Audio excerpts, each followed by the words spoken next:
What is this one sexual fact everyone would benefit knowing? Sometimes a dude just can't bust a nut. It's not his partner's fault. It just happens. Learned this one with my husband over time. It's an amazingly complex calculus of factors that go into it: dehydration, medication, exhaustion, etc. Medication is huge. I had a fling with an older woman, which was my fantasy for ages, and couldn't arrive due to being on SSRIs our first time. I've never been so disconnected between mentally being turned on and physically being unable. Certain frogs can change genders if there is a lack of males present. Please keep this in mind when using frog DNA to complete you dinosaur clones. Hold on to your butts. Good advice for Thanos. Anything going inside of you should have a flared base. Instructions unclear. Penis now has a crossguard. Fun fact, you are the flared base of your penis. May cause pregnancy. Don't skip foreplay. Honestly, foreplay should be the main course. Actual intercourse is just a great dessert. I've recently come to terms with the fact that I, male, don't actually enjoy intercourse. I love fingering girls, and giving oral. Most of all I love cuddling. But once my dick is in there I just don't enjoy it that much. I feel like a weirdo. I prefer blowjobs over actual sex. Sex is great and all, but getting your dick sucked by a good dick sucker? A+. Deep throat expert? A++. Deep throat expert and swallows without any mess? A+ and was my first ex that I was spoiled by. It's okay, my so now has this thing, where she squeezes the balls when you come, where it opens a fucking new dimension in your brain. It's great. Follow your partner's directions and you'll get them there much more easily. I first read parents' directions. Needless to say I was confused. Okay mom, I'm in. What next? Erections can have a direct correlation to sexual desire, but not necessarily. Keep in mind that the existence of it depends entirely on blood flow. One may be horny as all hell and overflowing with sexual desire for their partner, but maybe for an unrelated reason it ain't working. Knowing this can help both parties avoid frustration and insecurities.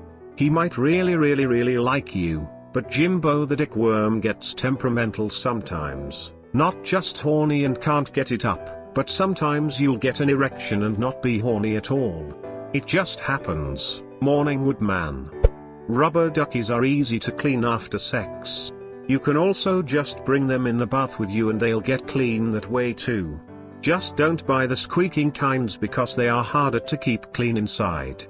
While the common conception is that guys don't last a second on their first time, nervousness can actually make them no orgasm at all. Make them nervous so that they never bust and so it lasts longer. You like that, you fucking retard? Peeing and cleaning up after sex are both really important. It really does help you and your partner avoid UTIs, and cleaning up with a quick rinse leave you feeling and smelling a little more refreshed. Instructions unclear. Have now wet the bed. Put a pillow under her butt. Instead of a pillow, sometimes I just push my hands under her butt. Gives her the pleasure of the squeeze while allowing angle adjustment. Win-win. Wait, can you actually explain this? I'm very confused. I meant how you use your hands. Get your hands up under the back of her hips, and you can pretty much pile drive her pussy. Maximum depth. Not a starting move, obviously, but when she's 100% on a roll. Don't be offended if somebody steers you in the right direction. Learn from it and apply it to your next time or next partner. Does not apply when you are driving. Keep your hands off my steering wheel. If you're doing something and your partner starts saying yes or right there or basically anything encouraging, it means keep doing exactly what you're doing at exactly the same pace you're doing it, until the encouragement stops/subsides or they come. I think everyone intrinsically understands this, but holy hell is it hard to do. My significant other has a knack for saying this exactly when my hand/tongue/penis/body is getting uncomfortable and I'm about to change it up anyway. Communication is key. Key is A minor. You should keep your key far away from A minor. If a minor is what triggers you, I reckon you should keep your D flat.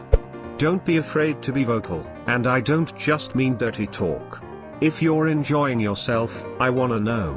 I don't need full-on porn star dialogue, but gasps of pleasure and oh, wow, when I'm slobbing on his knob get me so hype and so turned on.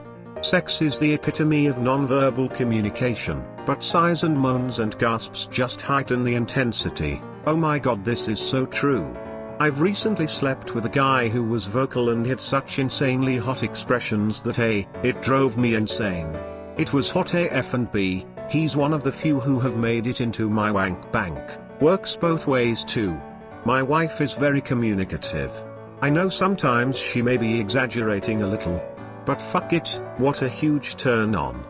Enjoy it rather than focusing on what you're doing. I have to focus on chairs and math equations so it lasts more than a minute and 47 seconds. I don't know how you could keep going thinking about chairs. My grandmother has this recliner that's suede and I can't stop the wet dreams. I just think about your grandmother to keep going. Learn how to use your hands and your mouth/tongue as well as your equipment. Oral/manual stimulation can be just as intense as sex, and it's very important for your future. It gets more common as you get older. Manual and oral skills last much longer. Smile. Actually, I've always thought that oral and manual simulation are way more intense than actual penetration. 'Cause there's so many variations possible. Treat my balls like they were delicate little baby bunnies yearning for hugs and caresses. Treat my dick like it was a $2 whore you caught stealing $10. You want someone to slap the shit out of your dick? Fuck yes.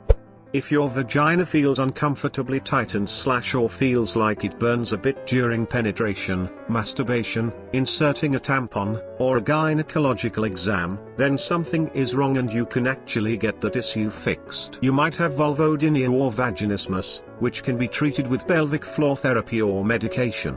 Pain can happen because of stress or lack of lube or just bad luck, but if it's reoccurring, get that checked out. Too many women are told to suffer instead of just getting the medical treatment they deserve. It took me too long to realize that my pain was not normal, and when I told my doctor that I had consistently painful sex, she brushed me off and told me nothing was wrong with me. It wasn't noteworthy that I was in pain and nothing needed to be addressed. I had to argue with her and insist on a referral. Luckily the next doctor I talked to was actually helpful, and 90% of the pain is gone now with treatment. Had the same experience, doctor just said I should start a therapy to accept the pain, no ideas/treatments/advice, just that. Never went back to him. Do not try to do anal without discussing it with your partner first. Nobody likes surprise anal. Especially without lube. For good anal, the receiver needs to be relaxed and comfortable. Preferably, they've also had an orgasm. It helps open them up so you can get in easier and pump more vigorously without it hurting. Start slow, use lots of lube, and listen to what they tell you. It also might help the receiver be more comfortable if they prep beforehand with an enema. Also, pressuring someone to have anal is a good way to make sure they don't enjoy it. Also, pressuring someone into any form of sex makes you a horrible person. Don't use 2 condoms, the friction makes it less safe than just wearing 1 condom. Your first time is probably gonna suck. I hope she will. Kids, wrap it before you tap it, protect it before you wreck it.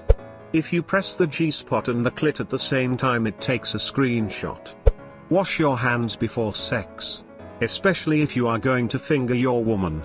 A lot of times because of spontaneous sex as men and even women don't think about all the germs we are putting in a very sensitive and potentially problematic area. Especially if had anything particularly spicy to eat recently.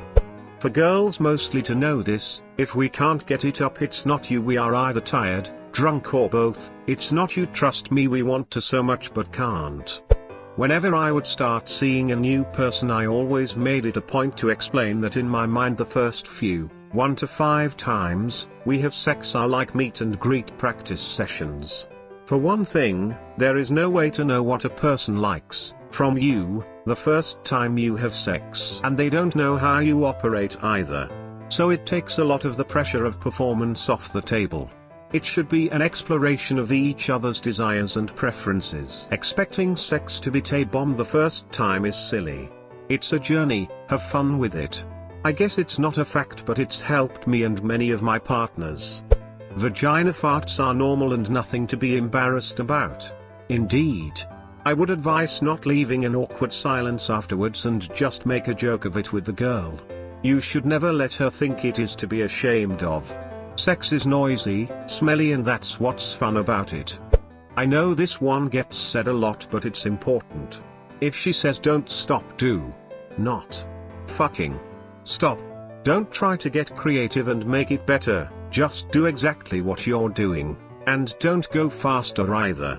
So many times I'm like, yes, that's good. Whoa whoa whoa boy. Thanks for watching, subscribe for more.